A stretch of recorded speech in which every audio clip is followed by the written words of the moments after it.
Assalamualaikum warahmatullahi wabarakatuh. Perkenalkan, kami dari kelompok 9, mata kuliah studi orientalisme terhadap Al-Quran. Di sini kami akan mempresentasikan materi tentang Al-Quran dalam pandangan Theodor Noldek. Baik, langsung saja teman-teman. Saya Dwi Puspita Maharani sebagai pemateri pertama yang akan menjelaskan tentang profil singkat dari Theodor Noldek. Theodor Noldek adalah seorang orientalis besar berkebangsaan Jerman. Ia lahir di kota Harburg pada 2 Maret 1836. Ia tumbuh dari keluarga berpendidikan. Sejak usia belia, ia sudah mendapat bimbingan langsung dari ayahnya yang seorang pendeta sekaligus guru dan pegawai negeri di Jerman. Noldek mengawali pendidikannya dengan mendalami sastra klasik, yakni Yunani dan Latin di kota Lingen. Di kota inilah Noldek menjalani pendidikannya sejak musim semi tahun 1849 hingga musim gugur tahun 1853 di bawah bimbingan ayahnya. Pada tahun 1856, di usia 20 tahun, ia berhasil meraih gelar sarjana tingkat pertama. Setelah menyelesaikan studi sarjananya, Noldek melakukan penelitian di berbagai kota di Eropa, termasuk Wina dan Leiden. Di Leiden inilah ia mendalami kajian manuskrip Arab dengan bimbingan para ahli orientalis lainnya. Selain itu, Noldek melanjutkan penelitiannya di Berlin dan tinggal beberapa bulan di Roma dan Italia. Setelah kembali dari Roma, ia diberi tugas sebagai asisten dosen di Universitas Göttingen yang mengajar mengenai tata bahasa Arab dan tafsir Perjanjian Lama serta kajian syair klasik. Pada tahun 1864, Noldek diangkat sebagai profesor di Universitas Kiel pada bidang studi bahasa-bahasa Semitik. Dan pada tahun 1872, ia dipromosikan menjadi profesor di Universitas Strasbourg hingga tahun 1920. Theodor Noldek merupakan seorang orientalis besar berkebangsaan Jerman. Ia melakukan penelitian terhadap Al-Quran dengan pendekatan historis kritis tentang sejarah Al-Quran, sama seperti yang dilakukan oleh Abraham Geiger. Ia menghasilkan banyak sekali karya tulisan. Salah satu karya monumentalnya yakni Geschichte des Korans yang membahas tentang sejarah Al-Quran, terbit pada tahun 1860. Ia diberi gelar The Father of Quranic Criticism oleh para peneliti Barat dan juga sebagai Syekh Orientalis di Jerman. Noldek termasuk ilmuwan yang berumur panjang, sekitar 94 tahun, dan dengan usia yang panjang itu menjadikannya menempati posisi tertinggi di antara para orientalis Jerman, bahkan di antara semua orientalis. Kemudian pada 25 Desember 1930, Noldek meninggal dunia di Karlsruhe, Jerman. Baik, selanjutnya dengan saya Dea Zulfina sebagai pemateri kedua yang akan melanjutkan materi yang akan kita bahas selanjutnya secara singkat, yaitu pemikiran Theodor Noldek. Theodor Noldek adalah seorang orientalis asal Jerman yang dikenal melalui karyanya yaitu Geschichte des Koran atau Sejarah Al-Quran. Karya ini menjadi salah satu rujukan penting dalam kajian Al-Quran di kalangan sarjana barat. Noldek dikenal sebagai tokoh yang mengkritik orisinalitas Al-Quran. Menurut pandangannya, Al-Quran bukanlah wahyu dari Allah, melainkan hasil pemikiran Nabi Muhammad SAW. Ia beranggapan bahwa Nabi Muhammad banyak mengambil ajaran dari kitab-kitab sebelumnya, khususnya tradisi Yahudi dan Nasrani. Oleh karena itu, Noldek sering menjadikan Bible sebagai standar untuk menilai kebenaran Al-Quran. Selain itu, Noldek menuduh adanya kesalahan dalam Al-Quran yang menurutnya muncul akibat keterbatasan pengetahuan Nabi Muhammad SAW.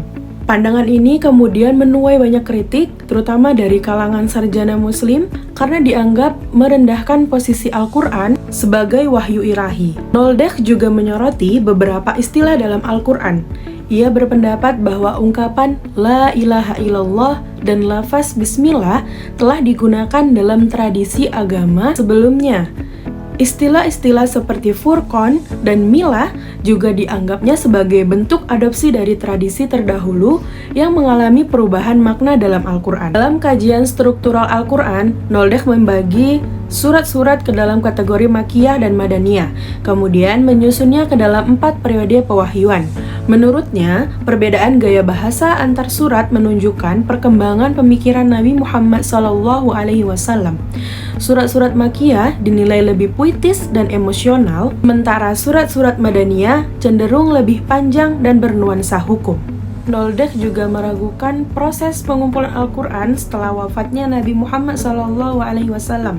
Ia mempertanyakan keakuratan transmisi lisan dan membuka kemungkinan adanya perubahan dalam proses kodifikasi mushaf. Pemikiran Noldek memandang Al-Quran sebagai produk sejarah, bukan sebagai wahyu ilahi.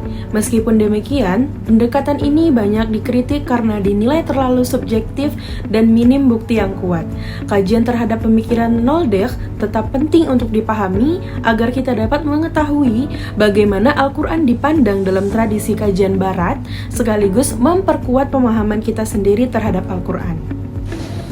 Baik, selanjutnya saya Diah Lutfi Afifah sebagai pemateri yang ketiga, yaitu tentang kritik para sarjana muslim terhadap pemikiran Theodor Noldek. Jadi Theodor Noldek ini merupakan salah satu tokoh penting dalam studi orientalis barat yang dikenal melalui karyanya Geschichte des Qur'ans, yaitu sejarah Al-Quran. Ia berupaya menelusuri sejarah kodifikasi Al-Quran secara filologis dan menempatkan teks suci tersebut dalam kerangka sejarah manusiawi. Noldek membagi wahyu menjadi 3 periode Mekah dan 1 periode Madinah berdasarkan gaya bahasa, serta menilai proses pengumpulan Al-Quran sebagai hasil rekonstruksi pasca wafatnya Nabi Muhammad SAW.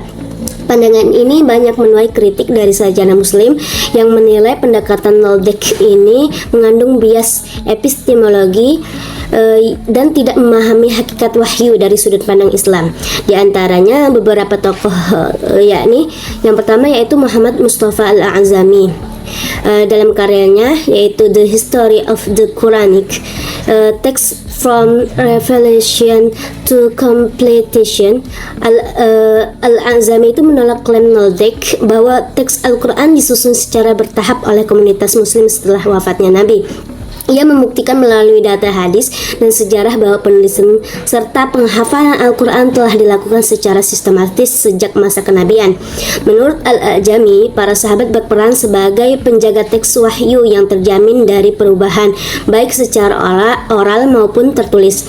Oleh karena itu, pandangan Noldek dianggap mengabaikan mekanisme transmisi Islam yang bersifat ganda, hafalan dan tulisan yang justru menjadi bukti autentisitas Al-Quran. Yang kedua yaitu ada Muhammad Mustafa Al-Zahabi dalam karyanya At-Tafsir wal Mufassirun menyoroti kelemahan pendekatan Noldek yang semata-mata bersandar pada analisis linguistik tanpa memperhatikan aspek keimanan. Menurut Al-Dhahabi, metode filologis yang digunakan Noldek hanya memandang Al-Quran sebagai karya sastra manusia dan gagal menangkap dimensi wahyu ilahi. Ia menegaskan bahwa pemisahan antara wahyu dan sejarah dalam pendekatan orientalis menimbulkan kesimpulan yang bias dan tidak sesuai dengan tradisi Islam yang menempatkan Al-Quran sebagai firman Allah yang dijaga keasliannya. Yang ketiga yaitu Subhi As-Saleh dalam Mabahith fi Ulum Al-Quran menentang kronologi surah versi Noldek yang membagi wahyu berdasarkan gaya bahasa dan tema. Menurut As-Saleh, urutan wahyu tidak bisa ditentukan semata-mata dengan analisis linguistik karena kontekstualisasi sejarah, sosial dan dakwah juga penting.